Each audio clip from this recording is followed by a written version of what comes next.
మాజీ డీఎస్పీ ప్రణీత్ రావు కేసులో పోలీసులు ముమ్మర దర్యాప్తు చేపట్టారు. నేడు రెండో రోజు ప్రణీత్ రావును పోలీసులు విచారించనున్నారు. నిన్న చెంచల్గూడ జైలు నుంచి ఎస్ఐబీ కార్యాలయానికి ప్రణీత్ రావును తీసుకెళ్లి పోలీసులు ధ్వంసం చేసిన హార్డ్ డిస్క్లు, రికార్డ్స్ మాయం చేసిన తీరుపై సీన్ రీకన్స్ట్రక్షన్ చేశారు. విచారణలో 47 హార్డ్ డిస్క్లను కొత్త వాటితో రీప్లేస్ చేసినట్లు ప్రణీత్ రావు ఒప్పుకున్నాడు.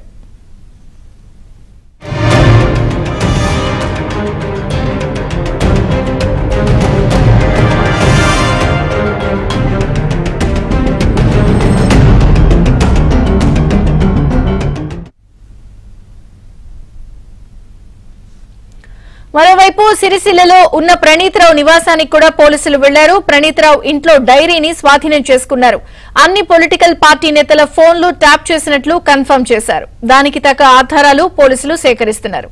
ఇక ప్రణీత్ రావు ఫోన్ ట్యాపింగ్ అంశానికి సంబంధించిన కేసులో విచారణ కొనసాగుతోంది. మరిన్ని వివరాలు మా ప్రతినిధి శశిని అడిగి తెలుసుకుందాం. శశి, ప్రణీత్ రావును 7 రోజులు కస్టడీకి ఇచ్చింది కోర్టు. 7 రోజుల కస్టడీలో భాగంగా ఒక రోజు కస్టడీ విచారణ ముగిసింది. నేడు రెండో రోజు కస్టడీలోకి పోలీసులు తీసుకోబోతున్నారు. మరి కాసేపట్లో ప్రణీత్ రావును కస్టడీలోకి తీసుకుని విచారించబోతున్నారు. అయితే ప్రణీత్ రావును అత్యంత రహస్యంగా పోలీసులు విచారిస్తూ ఉన్నారు. నిన్న చెంచల్గూడ జైలు నుంచి తరలించేటటువంటి సమయంలో కూడాను గోప్యంగానే తరలించారు. ఎక్కడ కూడా మీడియా కంట పడకుండా ప్రణీత్ రావును తీసుకెళ్లారు. అత్యంత రహస్యంగా విచారించారు. నిన్న ఎస్ఐబీ కార్యాలయానికి ప్రణీత్ రావును తీసుకెళ్లారు. ఎస్ఐబీ కార్యాలయం అడ్డాగానే మొత్తం ఈ ఫోన్ ట్యాపింగ్ వ్యవహారం అంతా కొనసాగింది. కాబట్టి ఇక ఎస్ఐబీ కార్యాలయంలో సీన్ రీకన్స్ట్రక్షన్ చేశారు. అసలు ప్రణీత్ రావు ఫోన్ ట్యాపింగ్ కు ఏ విధంగా పాల్పడ్డాడు, అనంతరం ఈ ఫోన్ ట్యాపింగ్ సంబంధించినటువంటి అంశాలు బయటకు వస్తాయన్నటువంటి నెపంతో హార్డ్ డిస్క్లను, ఆధారాలను ఏ విధంగా ధ్వంసం చేశాడు అన్న అంశాల గురించి కూడా పూర్తి స్థాయిలో సీన్ రీకన్స్ట్రక్షన్ చేసినట్టుగా కూడా తెలుస్తుంది. సుమారుగా 2 నుంచి 3 గంటల పాటు ఎస్ఐబీ కార్యాలయంలోనే ఈ సీన్ కన్స్ట్రక్షన్ మొత్తం అంతా కూడా చేసినట్టుగా తెలుస్తుంది. అక్కడ కొంత ఆధారాలు సేకరించారు. మరోవైపు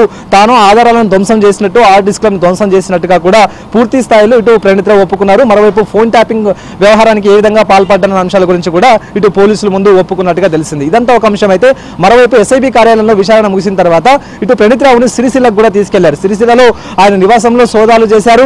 ఆ సోదాలు చేసేటటువంటి సమయంలోనే ఆయనకు సంబంధించినటువంటి ఒక డైరీ లభించింది. ఆ డైరీలో ఉన్నటువంటి అంశాల ఆధారంగా చాలా మంది పొలిటికల్ లీడర్స్ సంబంధించినటువంటి ఫోన్ ట్యాపింగ్లకు పాల్పడినట్టుగా కూడా అందులో వివరాలు కూడా తెలిసినట్టుగా తెలుస్తుంది. ఇక ఇదే కాకుండా రాష్ట్రంలో ఉండేటటువంటి అన్ని రాజకీయ పార్టీలకు సంబంధించినటువంటి వ్యక్తుల ఫోన్లను ట్యాపింగ్ చేసినట్టుగా కూడా ఇప్పటికే ప్రణీత్ రావు ఒప్పుకున్నారు. ప్రధానంగా ఇటు ఎస్ఐబీ కార్యాలయంలో ప్రత్యేకంగా ఒక ఇంటర్నెట్ కనెక్షన్ ఏర్పాటు చేసుకుని సుమారుగా 17 కంప్యూటర్ల ద్వారా ఈ ఫోన్ ట్యాపింగ్ వ్యవహారానికి తెరలేపారు. ప్రత్యేకంగా సిబ్బందిని ఏర్పాటు చేసుకుని ఈ కంప్యూటర్ల ద్వారానే ఫోన్ ట్యాపింగ్ పాల్పడ్డారు. టార్గెట్లను ఎంచుకోవడం, ఆ నెంబర్ల ఆధారంగానే ఫోన్ నంబర్ల ఆధారంగానే ఫోన్ ట్యాపింగ్ కు తెరలేపడం, ఆ తర్వాత కాల్ రికార్డింగ్స్ చేయడం. ఈ కాల్ రికార్డింగ్ చేసినటువంటి అన్ని అంశాలను కూడా సొంతంగా వ్యక్తిగత పెన్ డ్రైవ్ లోకి కాపీ చేసుకున్నారు. అనంతరం తాను సస్పెండ్ అయిన తర్వాత ఈ విషయాలన్నీ కూడా బయటకు వస్తే తాను ఇబ్బంది పడాల్సిన అవసరం ఏర్పడుతున్నట్టు కూడా భావించినటువంటి నేపథ్యంలో మొత్తం ఆ యొక్క హార్డ్ డిస్క్లు, తర్వాత అప్పటికే సంవత్సరాల తరబడి ఎస్ఐబీ సేకరించినటువంటి సమాచారం అంతా కూడా